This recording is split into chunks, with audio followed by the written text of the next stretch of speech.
What is happening, ladies and gentlemen? Welcome back to the 182 News Podcast. This is your host, Poppin' Curbs, and I appreciate you tuning in to another episode. Today, I want to hit on a couple recent items in the news, and then I am going to touch base on this Tom DeLonge Les Paul that I was lucky enough to obtain. So for those of you who follow the Instagram, follow the YouTube page, you've seen pictures of this. I did a video on it. I wasn't sure if I was going to do a pod or a video or if I should do both. Ultimately, I've decided that I want to do both. So today we will get into that story. It's just a gnarly story and I'm so stoked about it. There's part of me that's like, gosh, I don't want to come across as like some pompous asshole who keeps wanting to flaunt this thing. But from a historical perspective, I just want to share the story. And honestly, I don't know how many of you watch the YouTube page, how many YouTube viewers listen to the pod and vice versa. And it's a wild story. So I want to make sure that I have an episode on it.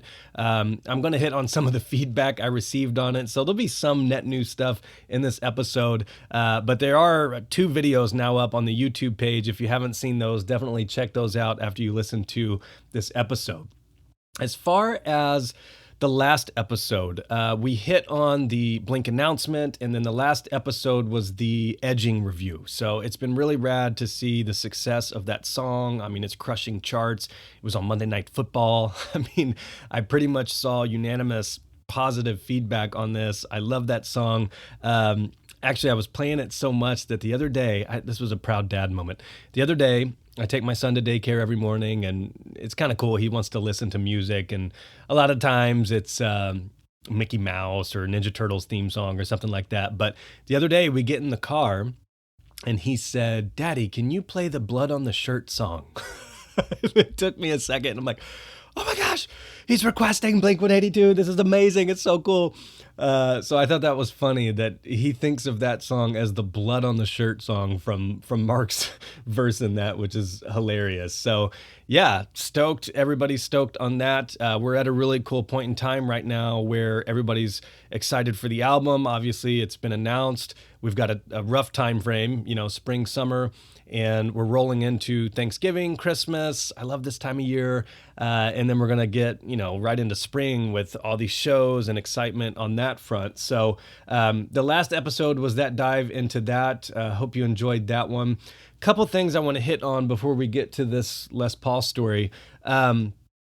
Merch-wise, so Blink has still been kind of rolling out some of the Blink 30 merch. We've got those pins.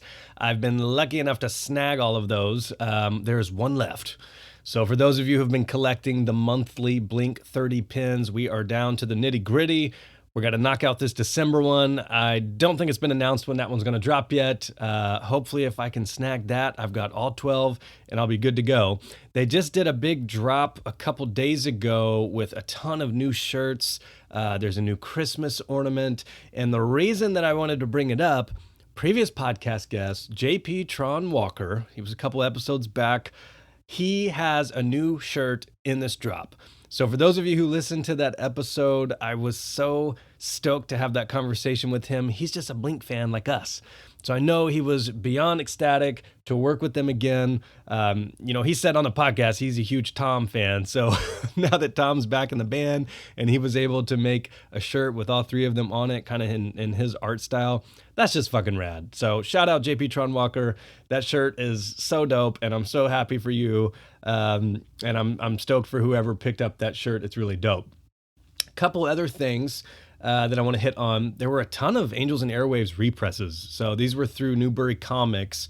And, we hadn't gotten a repress of Love 1 and 2 in some time. So I hope that those of you who are looking for that album in particular, or double album, were able to snag that, because that press has been going for a pretty penny.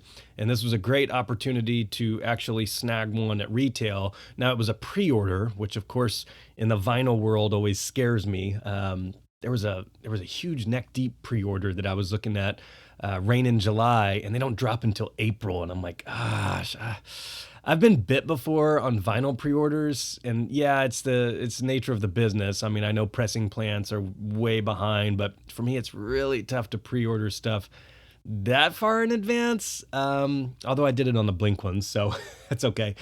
But I hope you were able to snag those. Basically, I think every album, they even did his demos, odds and ends.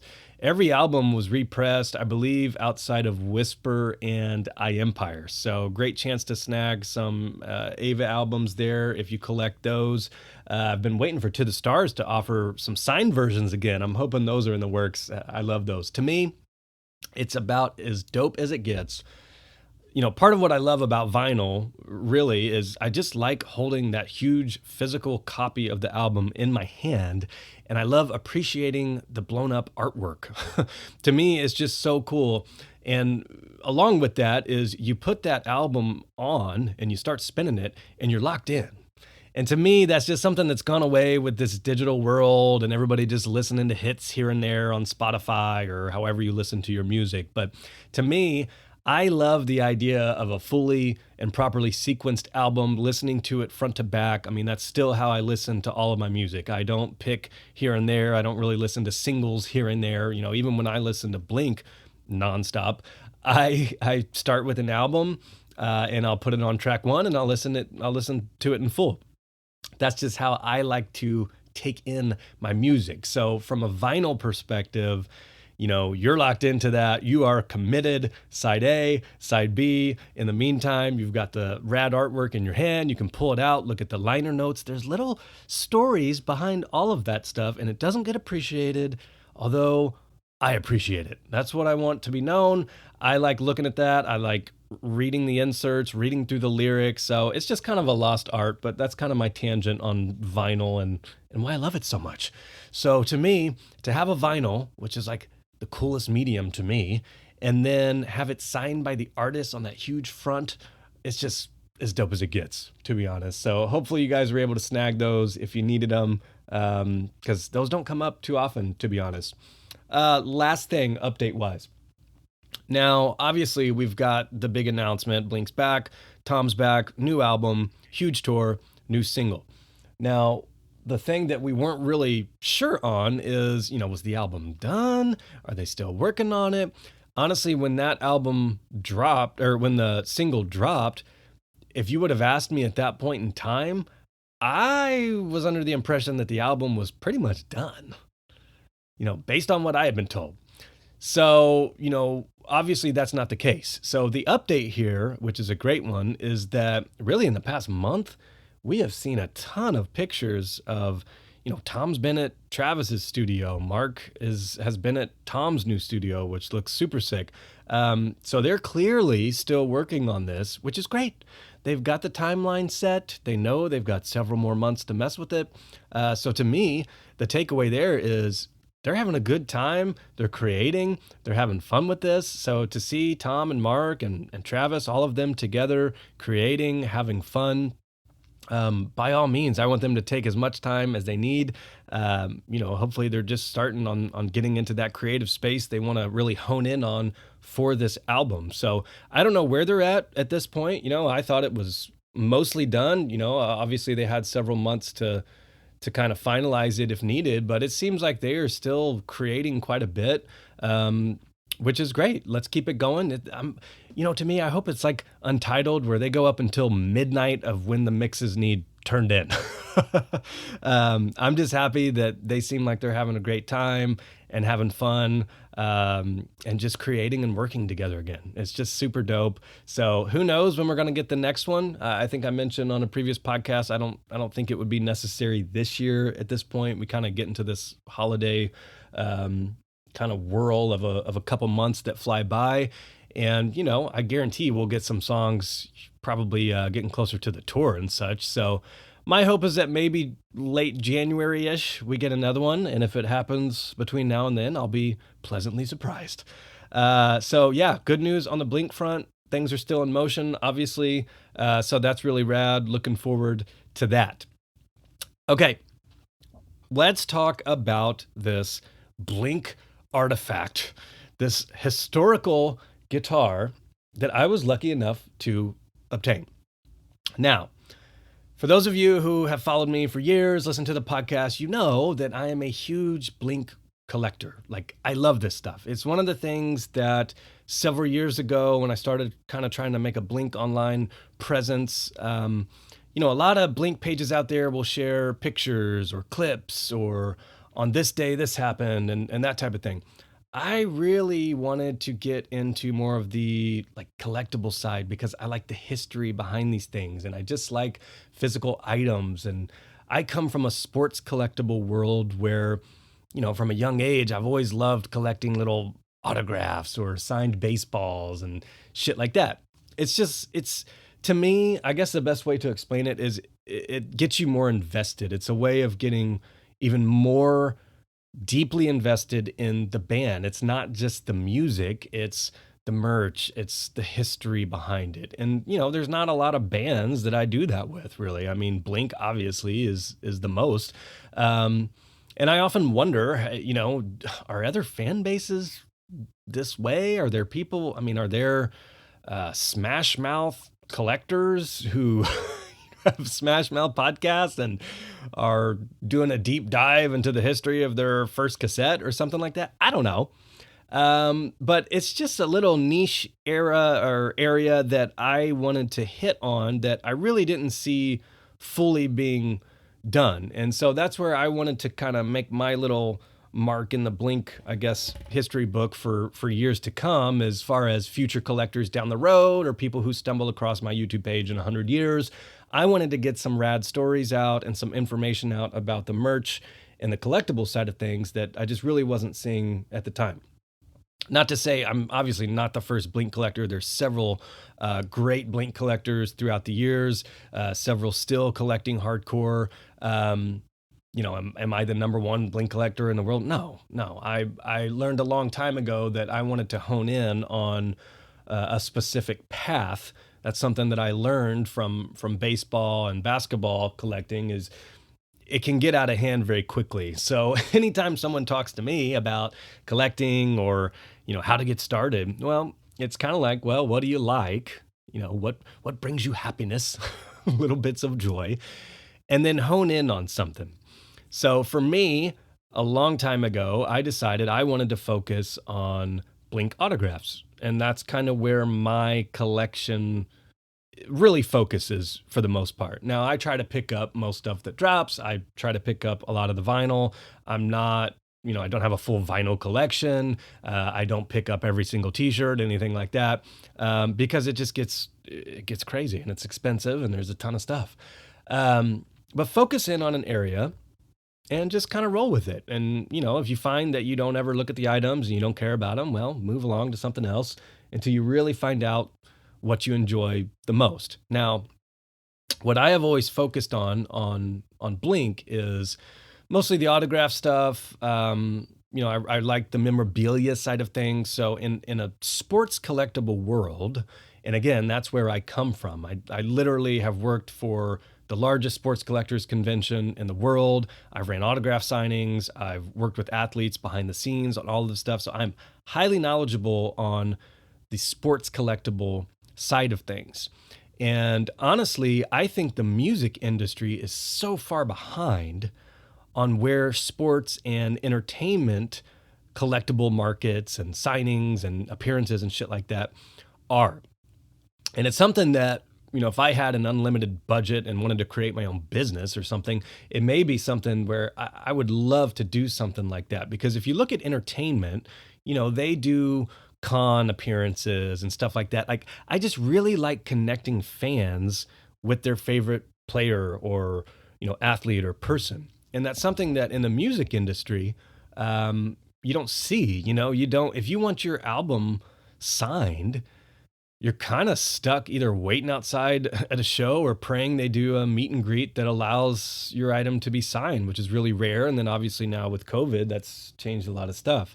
But there's a collectible side of things that I just don't see too much of in music, whereas in the sports industry, it is a multi-billion dollar industry. And in the entertainment industry, I think they dip into it a little bit, but I really don't think music and musicians do as much as they could. Yeah, they offer t-shirts. Yeah, they got, posters and flags. But to me, every show I go to, I'm like, if they offered a signed album of their vinyl, I would buy it. And every fucking show I go to, they don't have it. If I go to a show and the band, even if it was a smaller band that really needs the merch money and I was wanting to support them, if they offered like a signed drum head or a used drumstick or something like that, I would buy it just to support them. And it's a rad piece of history. It's a little item. It's a discussion piece. That's what I like on some of these things. And nobody does it. And I don't know why. Now, I understand when you get to a certain level, maybe you don't want to fuck with signing 100 posters before a show. You don't have to. There's an argument, of course, that you don't want to put a price on your signature or on your used guitar picks or items like that. And it's like, okay, I understand that. But at the same time, if you're never available to fans, inaccessible, and you have a fan who wants to kind of collect you, it really solidifies their commitment to your band. And folks just don't do it. So that's kind of my words of wisdom, I guess. If anybody's listening in a band or as a tour manager or a merch guy or something, start thinking outside the box. Yeah, everybody wants a t-shirt with the dates on it on the back, but start thinking about what the entertainment industry does, what sports industries do, because there's a lot of money to be had there, and there's a lot of fans to win over, get that deeper connection with in that area. So when it comes to Blink, a long time ago, I think I've shared this on the pod, like one of my favorite things ever that I ever had before I could even afford to buy anything when I was broke is a Plus 44 guitar pick that I got from Mark Hoppus in 2007 at a show. And to me, that was just, every time I look at it, it's just a reminder of that fucking amazing day, one of my favorite shows ever. And it's just a little memento that reminds me of that. And if you think about that, that's a piece of memorabilia. It's not a t-shirt. It's not an ornament or something I bought. It's something with a story. And that's what I love about this stuff. That's a very long way of me basically getting to the point of I like Blink memorabilia. Obviously, I love the history side of these. That's why I love Blink autographs, is everyone has a story behind it. I can pull out a signed Dude Ranch and I can look at it and I can tell you what year it's from. A lot of the ones in my collection, I can tell you what show it's from. And it's just cool to have that little story behind it. That's what I enjoy about this stuff, is it captures a little moment in time that will never come back. That's what I like about this stuff. So I have Travis used drumsticks. I've got used guitar picks. To me, I've got a drum head signed by Travis that was used for Blink songs. So to me, when it comes to Blink collectibles and my collection, that's really like top notch. Like that is top tier collectibles, because to compare that to the sports industry, game used cleats or game used ball, game used bat. Like if you had an Aaron Judge game used bat, that is like as prestigious of a collectible you could probably get right now in the baseball world. Tom Brady signed cleats. That's going to go for a shit ton of money. You're talking hundreds of thousands of dollars probably at auction. And it happens. I mean, if you follow that stuff, you'll see that, auctions like this happen all the time, and it's as top dollar as it gets. So to be able to translate that to the Blink world, to me, is like as fucking rad as it gets, okay? So I had a DM. It started with a DM. This sounds like a millennial wedding speech. It started with a DM. I had a DM out of the blue about a month ago. And it was a podcast listener, shout out Scott. He said, "Hey man, do you mind looking at a couple pictures for me and just let me know if these guitars look familiar?" I said, "Sure." I get messages like this all the time. I'm always trying to help folks with Blink questions or, Blink autograph questions, history. I'm always down to chat about Blink. The line is always open. I literally talk to myself for hours. So when anybody wants to talk about Blink with me, it's a treat. I said, sure. He sends a couple pictures over, and it's a couple guitars. I'm like, okay. The first one is a black Les Paul, The second one is a Gibson 333. It looks like Tom's model with the dirty fingers and the way it's kind of modded with just the one volume tone and such. Did not have the racing stripe, wasn't really painted like his signature model. He said, "Hey, do these look familiar? Do you have any information on this?" And when I looked at the Les Paul, I thought, oh my gosh, this looks like Tom's backup, what we call the backup Arnette Les Paul from 1998, and we don't know what happened to it, just at first glance. The other one, I wasn't sure on. It looked like Tom's setup, but again, it wasn't painted. It wasn't his signature model, that's for sure. And I said, okay, let me reach out to some of my homies who are more knowledgeable than I. And this is what I love about the Blink community and the friendships I've been able to make is there are little niche pockets of either collectors or, historians or whatever you want to call it. There are little pockets of knowledge and folks that are totally cool sharing their knowledge. And it's just a really rad thing. It's people helping people, and basically folks are little experts in their areas of Blink, and it's really rad. So anytime I have gear questions, I go to probably one of two places. I hit up my Sticker Strat crew. So for those of you who have watched the Sticker Strat recreation videos, seen my recreation, that is Davey Jones, OG fan, Blink Still Rules, and Q182. Super knowledgeable about old school Blink guitar stuff. I hit them up. I send them the picture. I'm like, hey guys, does this look familiar? Because to me, it kind of looks like Tom's Les Paul. They said, oh my God, yeah, dude, that looks like Tom's Les Paul from 1998, and we don't know what the fuck happened to it. Where the fuck did you get that picture? At the same time, I hit up the other super knowledgeable group of kind of Blink gearheads that I know, and that's Stefan and Brian, who have since created the Gear 182 YouTube channel. So I had them on the podcast. If you enjoyed that pod, check out their YouTube page because they're doing really some deep dives into each instrument that Blink has used. I hit them up at the same time. They're like, man, that looks like Tom's guitar, I mean, nobody else would mod it like that. Who else would mod it like that? So I go back to the DM and I said, hey man, it kind of looks like it. We don't know. There's still some questions surrounding it, just out of curiosity.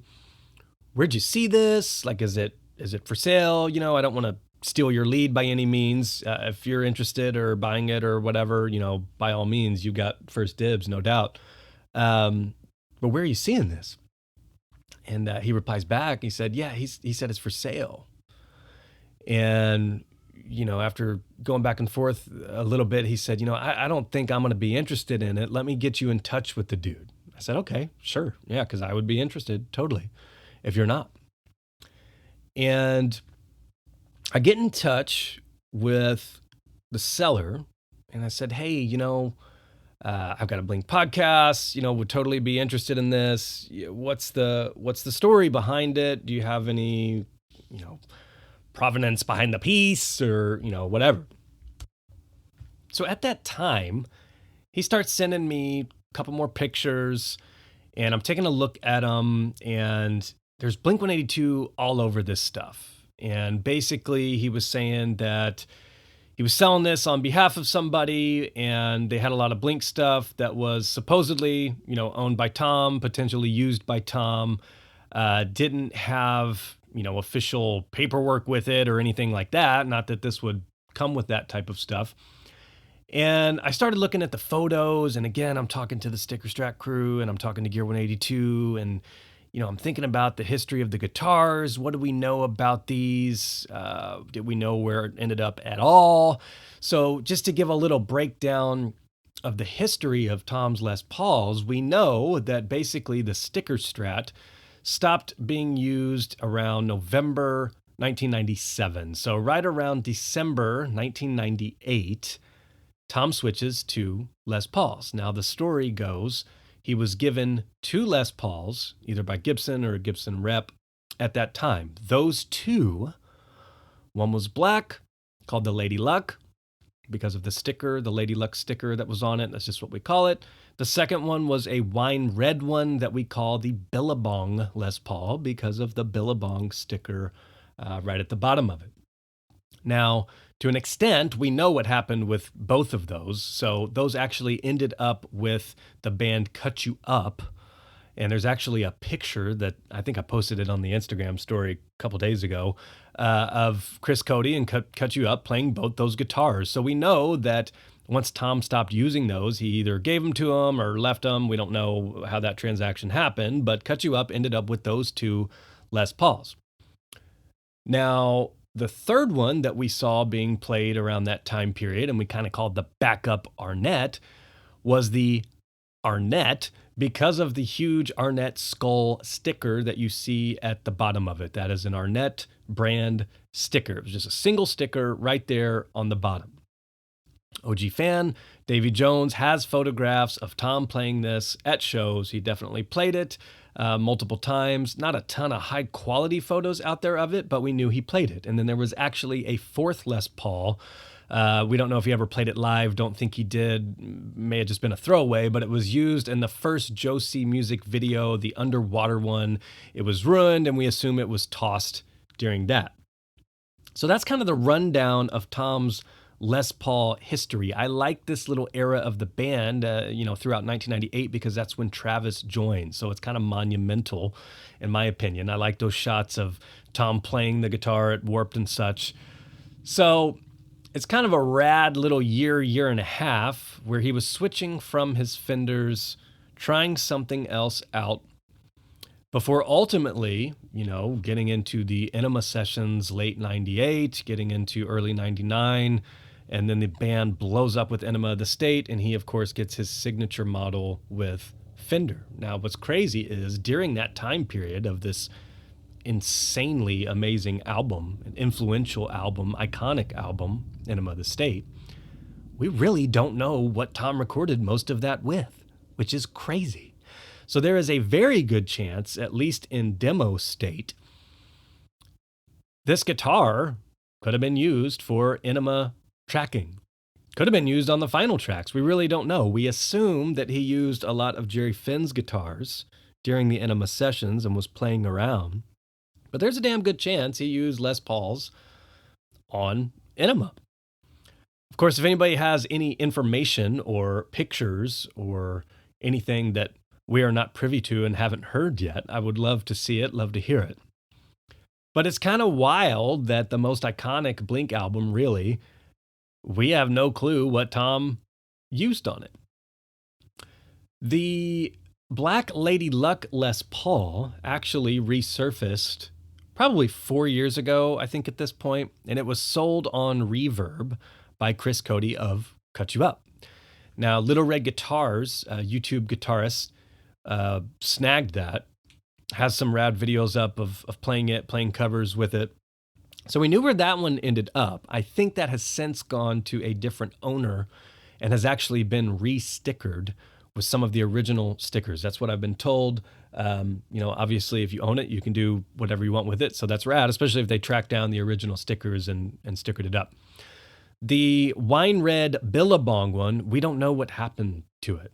We're assuming that it's sitting in storage, I think is the story that I've kind of been told on it. We don't know what happened to it. And then the third one, this Les Paul Arnette, we never have seen basically since 1998. So nobody knew where this guitar was for all of these years. So the seller sends me some pictures, kind of gives me a bit of an idea of maybe where he would have gotten this from or where he got it from. And I send the pictures over to my boy Jeff P., who's been on the podcast. He's a tour manager for Angels and Airwaves, homies with Tom, of course. I send it to Jeff, who I keep in touch with, and I said, hey, man, do these look familiar? Like, I think I've got a chance to pick these up. I believe the story, but, does this look familiar to you? He took a look at them, and on the Les Paul picture specifically, he said, you know what's crazy? He said, the guitar doesn't necessarily stand out or ring a bell to me, but the handwriting on a lot of that stuff looks familiar. And there are some items in the background of the photo, not the guitar, not the case. There was some stuff laying around in the back, and it looks like some stuff of a tech I knew, a former tech. I thought, oh my gosh, this is kind of crazy. And he told me who the tech was and who we suspected it would be. And I go back to the seller and I'm thinking, okay, the guy seemed like an honest guy, seemed like an older guy. He didn't know much about Blink. He kind of had like a classical guitar shop. And I was asking the guy, about the story. And I said, where'd you get this from? And he name drops the tech that Jeff suspected were his items in that photo. And I'm thinking, oh my gosh. Now, I knew that the Gear 182 dudes had been in touch with this tech in the past, and the tech, I mentioned on the YouTube video, there are parts of this story where, for privacy, I am not going to get into the nitty gritty details. I don't think it's, I don't think it's particularly like honorable, and I think the seller wanted to remain private on this, and I will honor that. Now, with that, I try to drop hints. And you'll find that on a lot of podcast episodes, if I know information, I'm going to keep quiet. But if there's stuff that hardcores can pick up on and put the pieces together, then you've kind of earned that information. I knew the Gear 182 dudes had been in touch with this tech. And I asked them, I said, hey, where did this tech live? And this guy had always been super gracious and willing to share information, and they got a ton of information from him. Always seemed like super fucking rad with fans. I'll say this, the tech is no longer with us. I mean, that's a pretty big hint. I don't want to name drop for privacy's sake, but the tech is no longer with us. And I said, where did this tech live? And they said, Arizona. And I'm talking to the seller. He name drops the tech. There's a ton of stuff he's showing me that only the tech would have. And I look up his guitar shop, and he's in Arizona. And that's the point where, in my brain, I was like, oh my God, this story is really, really starting to take shape. Everything's starting to kind of get checked off the list, because at that point, you're taking a gamble. We didn't have concrete proof, and in the pictures, the sticker wasn't there. And I even asked him, on the Lady Luck that sold, and even on pictures of like Tom's original sticker strat, he destickered all of these, either he or his tech or whoever at the time, destickered these back in the day, 99-ish, 2000-ish. These were probably destickered at that time.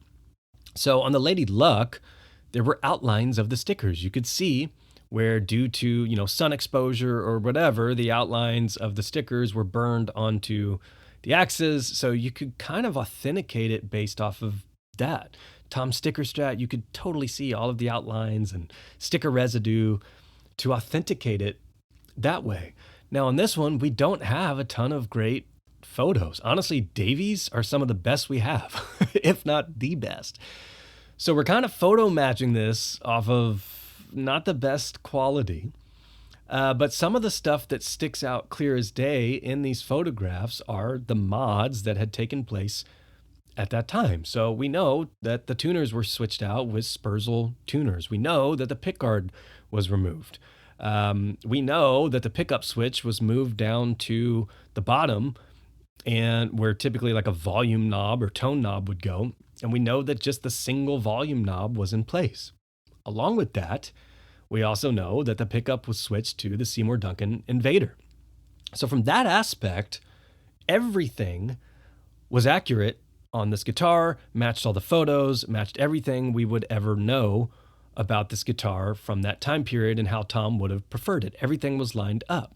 But the sticker was gone, and when I asked, there was no outline that the dude could see. None of the photos that I was sent, you could tell about the photos. So even knowing that the story lined up, my homies are telling me like dude, this has to be it. There is no fucking way anybody else would have modded it. There's no reason anybody else in the world would have had this guitar. The tech had it.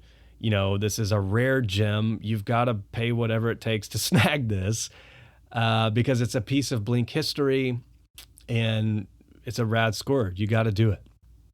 So even knowing that there was a little bit of risk here, this isn't coming from Tom. This isn't coming from the guy we know Tom gave it to, like the reverb sale, basically. There was still a little bit of risk. And this isn't a little Epiphone. This isn't a $500 purchase. I mean, this is a large purchase. So, with that, I felt comfortable that this was it. I'm thinking, okay, even at this point, I've got to take this gamble to get it in hand. But I know that really the key for me is that sticker outline. In my head, I just kept thinking that sticker outline has to be there. It has to be. So I make an offer. I actually loop in a buddy to pick up the Gibson. I wasn't able to get both. The Gibson, we don't think Tom necessarily owned it. To me, it didn't have the stripe. Timeline wise on the serial number, I think it was a little bit after his actual model came out. So we didn't quite think it was a prototype, but it was definitely modded for Tom. The tech had it. So even the fact that the tech set that up, good chance he either got it directly from Gibson and it was gonna be given to Tom, or it was in Tom's studio. We don't really know. We don't have any photos of it. But I lined up that sale for a buddy, kind of a bulk deal on both, and then we sat and we wait. And I was just thinking, oh my gosh, I have got this iconic piece of Blink history. I'm just so stoked we know where this is. To me, it's more of a historical aspect. Well, I'll get into that here in a little bit. But I was just waiting for this thing to ship. We agreed upon a price that was, more than the guitar was worth, not a crazy ton, because there was some risk and there was, some questions surrounding the authenticity a little bit because, this dude didn't know anything about Blink really. And we were kind of relying on the very few photos we had and little information we had on it. So we agreed upon it, and I sat there for a few days and I was just thinking to myself, I'm going to get screwed on this. I can feel it. I was trying to be so protective of the lead, the source, because I could just feel that I was going to get screwed out of this some way. And I knew if any information got out there that some of the Tom gearheads, hardcore Tom bots would try to swoop it from me. This is part of the collectible world that I just hate. I hate that. And it's not just Blink, but in Blink it can happen. It can be pretty cutthroat. So folks who get a lead, obviously you don't like sharing that. Reason being is sometimes if you, release that information, somebody will swoop in, they'll undercut you, they'll offer more. The seller, becomes an asshole, takes more money, kind of acts as your deal, and you essentially get screwed. It happens all the time. It happened to me last month on a rare Blink item. I was stoked. Had been looking for this piece for some of my research I've been doing. Got screwed on it. It sucks. And I don't ever want to be that person. Wouldn't ever want to do that to anybody. So I was just feeling in my brain like this isn't going to work out. This is too good to be true. It's not going to happen. 2 or 3 days go by. Still had not gotten tracking. I was keeping this tight-lipped. Obviously not going to post anything about it. Not going to share anything about it until it was in hand. And lo and behold, right when the dude was promising to ship it, even that morning he had said he was going to ship it, I get a long text saying, sorry, man, basically got offered more money and I'm going to have to refund you. I'm like, oh my God, here we go. I knew this was going to fucking happen. I don't know who, what, when, where, but somebody got wind of this and was going to try to take it out of my hands, essentially. So at that point, I knew I'm not going to lose out on this. I mean, I'm not passing this up. I don't care what it takes. If I've got to sell a bunch of crap, it's fine. Basically, I had to increase my offer substantially. Thankfully, the dude worked with me on it because, I had first dibs on it or whatever. I was the first to reach out. I hooked him up with basically a couple other sales. So I commend him for at least not totally screwing out of me or screwing me out of it and working with me a little bit to come up. And at that point, I received tracking later that afternoon, and I was just praying that it showed up safely. So 3 or 4 days come by. All of a sudden, I've got a UPS package on my door. It is Christmas in October here at House Poppin'. Couldn't wait, ran down, literally the most rad fucking mail day ever. I open it up. It's got like this old school brown case. It says Blink-182 all over it. The dude threw in a lot of items from the tech. So there's, passes and guitar picks and just stuff that only that tech would have, which was really cool. And I appreciate because I like the story of this. To me, that's part of what I like about it is, it's not just a toy or a guitar to me. I mean, this is literally a piece of Blink-182 history.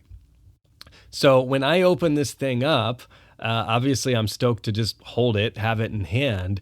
But the first thing that I'm looking for, as I mentioned, even just to convince myself, is that sticker outline. And I open it up and I'm snapping all these photos and I'm looking at it up close, just like a little kid. And I'll be damned when you look at the perfect angle. I mean, you have to know what you're looking for. That sticker outline is there, clear as day. And there's even a little piece of tape, and I pointed this stuff out on the video.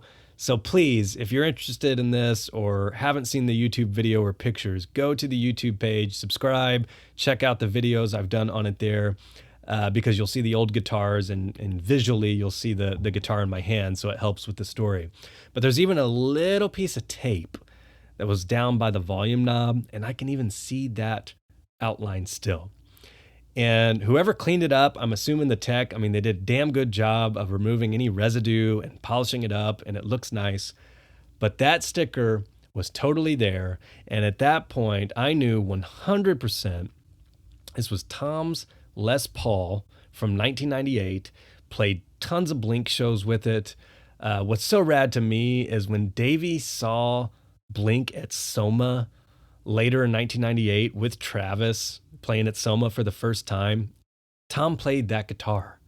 So literally, like there's a photograph that Davey mentioned in our interview of Tom kind of giving him the horns with his hands. He's pointing at Davey because Davey snuck in the camera. There's an awesome picture, one of my favorite ones that Davey's taken and we've shared. He's holding that guitar. So just kind of tying that full story, the full circle of that story in. It's so rad to me, the history behind it, playing it. Obviously, you've become great friends with Davey and a lot of Blink fans throughout the years. So, just knowing that Davey was there like front row and Tom was playing that axe to me is just insane. And I hope at some point Davey and I can meet up and he can hold this guitar and play it much better than I. But it's just really fucking cool, man. It's a great piece of Blink history. To me, honestly, like as top-notch of a collectible as you can get. And I'm going to get into some of the feedback I received on the video because I mentioned that. And in the video, I said, honestly, I'm almost scared to like hold it because to me, it's such like a sacred piece of Blink history. And I don't want to break it. I don't want to fuck it up. To me, honestly, like the last time this thing could have been used could have been Tom demoing Enema of the State. So for me to risk fucking it up or, I didn't want to switch out the strings or even mess with it, anything like that, it's just not what I had envisioned for it. To me, this is a high dollar collectible. I like that its whereabouts are known. It's safe. It will be cherished. To me, on a rare piece of history or collectible or item, like to me, that's all I want to know. Like if you've got it, I'm fucking stoked for you. You've got it. Just assure me that it's safe. It'll be cherished. It'll be taken care of. It's not going to be on Facebook Marketplace for $300 the next week or something stupid. Your kid's not going to break it, something like that.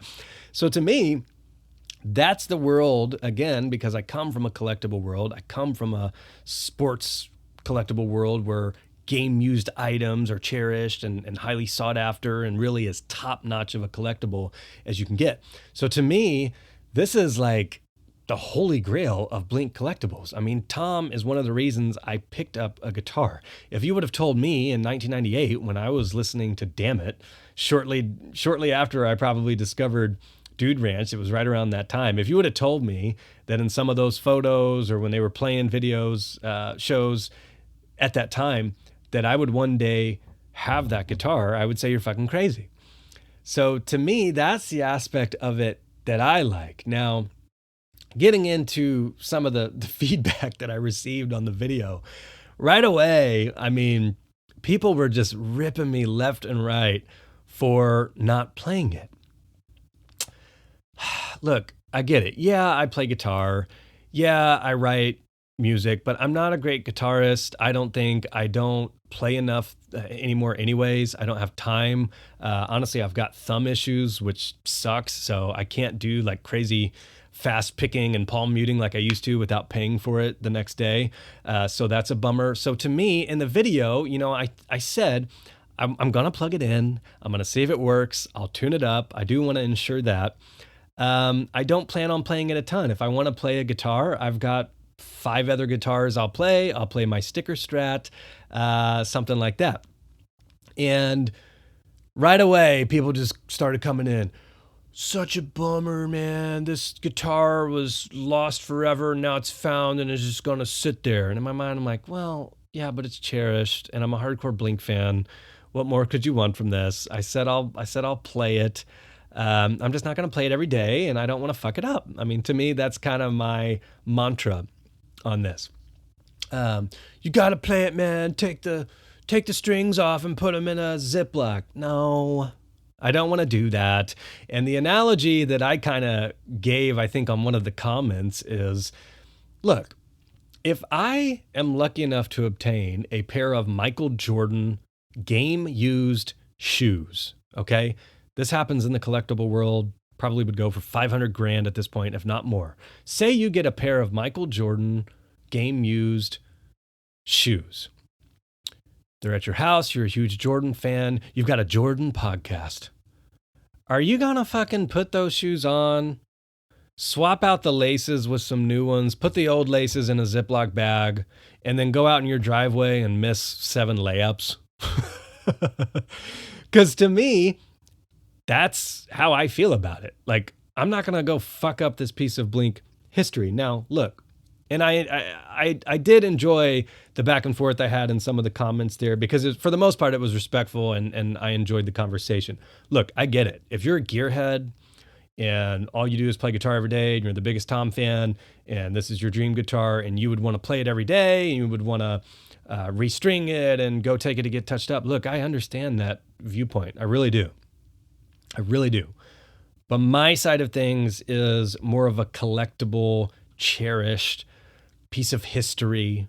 Again, if you get a Babe Ruth used bat, okay, and you're the biggest Yankee fan, and you've got a Babe Ruth podcast called Babe Ruth News, as soon as you get it in, are you gonna take it in the backyard and hit some wiffle balls with it? You're going to take it to your men's softball league and, hit a liner to third just to say you used it or it deserved to be used. People are telling me, this thing has more history to be made on it. It deserves to be used. I'm like, really? What song am I going to write on this? That I've kind of given up on the music thing. I don't think I'm making it in the music world anymore, okay? If you asked me 10 years ago, I may have still held on to that dream. 5 years ago, maybe a sliver of it. I don't think it's happening. I kind of came to that conclusion a couple years ago. It's a hobby. Don't think it's going to work out. So to me, it's just not that type of thing to me. And I don't know how else to explain it. And if you disagree with that completely, look, I get it. We can have a conversation about it. If you're in my neck of the woods, if you want to come by and play it on the original strings or hold it or whatever, I'll even fill you in on some of the parts that I left out of the story publicly. That's fine. But to me, it's just the raddest collectible. It's a piece of Blink-182 history. And that's kind of how I want to have it. It's just my decision on it, and I don't know how else to put it. I don't know how else to explain it. But to me, it's a high-end collectible. I did come out with a video, I think last week. I finally had time. I've got a newborn and a 3-year-old. It's been crazy here in Poppin' Land. Finally had some time to bust it out and play it loud. So I did put a video up on the YouTube page. I plugged it in. At that point, I didn't even know if it worked, to be honest. And I didn't care. It was something that even if it didn't work, it made no difference to me. It wouldn't have devalued it at all. Literally would have made zero difference to me. I did plug it in. I did tune it up. I did play it. It does work. I tried my best to not totally butcher some songs. So check that out on the YouTube page if you kind of want to hear it or just see me playing it. It was brought to my attention that I played Damn It wrong. And, I'm sorry. I'm sorry. That's how I've always played it. I mentioned right before I start getting into the songs, I said, okay, here's me butchering some songs. And lo and behold, I butchered some songs. If you want me to delete the podcast, throw the guitar in the trash, that's fine. I'll go that route. I have messed up, damn it, my favorite Blink song. I'm a terrible person. There's a special place in hell for that. Check that out if you want to see the guitar in action. I appreciate the feedback on that. One of the things I mentioned and was asked about, I'm not going to resticker it. I know the dude who has Lady Luck restickered it. To me, again, it's just I don't want to alter the history of it. So to me, there's no reason for me to resticker it. I don't think, even if I was able to get an original Arnette sticker or whatever, I want this thing exactly as Tom had it last, essentially. Now, I'm probably going to try to get a display case or something together. Maybe rad to throw the original sticker in there along with any photos of Tom playing it. So, if you've listened to this or checked out the videos and you have like your own photos of Tom playing this or anything or any information, please let me know, because I would love to archive basically every photo we have of Tom playing it. We don't have a ton, but it's really rad. And it's shocking to me how little information, again, that we have from basically the end of 1998 through basically, I think April 1999 is the first like confirmed photo of Tom playing a Strat. So there's 6 months there that we really don't know what Tom was playing, don't have photos of. It's really fascinating to me. A lot of folks have asked me about the price. It's like, man, that's private. A lot of people are like, tell me the price. What'd you pay for it? What'd you pay? It's just one of those things, like in workplaces, you just don't ask what people make. It's kind of a no-no. If you look at the Lady Luck that was owned by Chris Cody and sold on Reverb, that one was for $5,000. I would say it's in that ballpark is all I'm going to say about it. Right away, folks were hitting me up trying to buy it. I'm not selling it. So to me, it's not monetary value at all. Somebody was arguing with me saying the reason that I don't want to play it is because I don't want to fuck up the monetary value. And that's not it at all. I won't sell this. This will be the last thing on earth. Literally in my room here, I would sell 99% of things in here before this even came up in the equation. So I've had folks offer me a ton of money for it. I'm not interested. I'm sorry. For me, it's more about the historical perspective and just preserving that. I mentioned that really the only way that I would even maybe consider switching hands would be if Tom wanted it. A lot of folks were asking me if Tom had seen it yet. I don't know, to be honest. The funny thing is, I know Tom has stumbled across my YouTube page because he watched the sticker strap videos and reached out to me actually about that. That's actually a funny fun fact. I don't think I've mentioned that before, but yeah, Tom has actually interviewed me, and I have never interviewed Tom. I need to change that. But I don't know. He may stumble across it. I may hit him up and see if, I don't know if he would be interested in it or would even remember anything about it. Tom's not a super gearhead. We kind of know that. But I don't know, honestly, if he's seen it or not. He may have.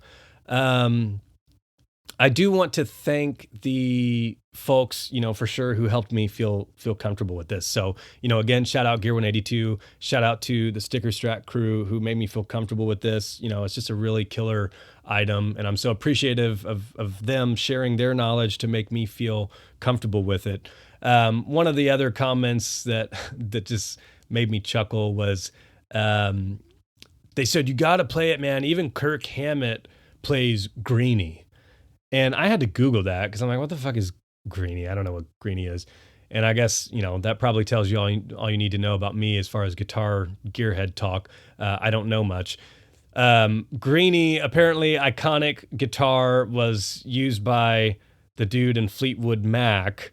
Kirk Hammett bought it, plays it. Well, my thoughts on that are, A, if Kirk Hammett wants to come over to the crib and play Tom's old Les Paul, by all means, he can play whatever axe he wants. I'm not Kirk Hammett, not even anywhere close to that level. I mean, obviously, I embarrassed myself playing Damn It. And secondly, if you throw out monetary value, again, because that doesn't mean anything to me on this piece at all, I would take any of Tom's guitars over a fucking Fleetwood Mac guitar any day. Butcher me all you want for that. Hot take it all you want. I don't have Fleetwood Mac posters behind me. My podcast is not Fleetwood Mac news. I don't have a Thin Lizzy podcast. I mean, literally, people are saying, people play, all these guitars from all these famous musicians. And I'm like, I would not take any other guitar. I literally, if throw out monetary value, if I had the option between a Jimi Hendrix guitar or like Tom's Sticker Strat, I'm taking Tom's Sticker Strat. If I have the option between a Jimmy Page guitar or Tom's Les Paul, I'm taking Tom's Les Paul. And I know you can slam me all you want, but if you throw out resale value or what you would get for it at auction, because again, that doesn't fucking matter to me at all on this piece, I'm taking the Tom stuff. Hero of mine, have a podcast about him, legend, favorite band. So to me, it's like, no question. I'm taking the Tom stuff, the Blink stuff, over any other guitarist. I don't care who you want to mention. Satriani, don't care. So that's kind of where I'm at on the guitar. Basically, I just wanted to share this story on the podcast because, again, I don't know how many folks watch the YouTube video, and who listens to the pod versus who watches on YouTube, or maybe it's the same folks. I'm not sure, but wanted to get it up in pod form for your listening pleasure, hopefully on a long, boring drive or over Thanksgiving break or something. So anyways, that's all I have today. The guitar's here. It's safe. It's cherished. It is in good hands. And I just want to thank everybody for listening. I hope everybody has a great Thanksgiving rolling into the holiday season. Great time of year. I'll probably get one more episode out for this season. That's my goal. We'll see. If not, hope to talk to you sooner than later. I appreciate it as always, and I will talk to you soon. Peace.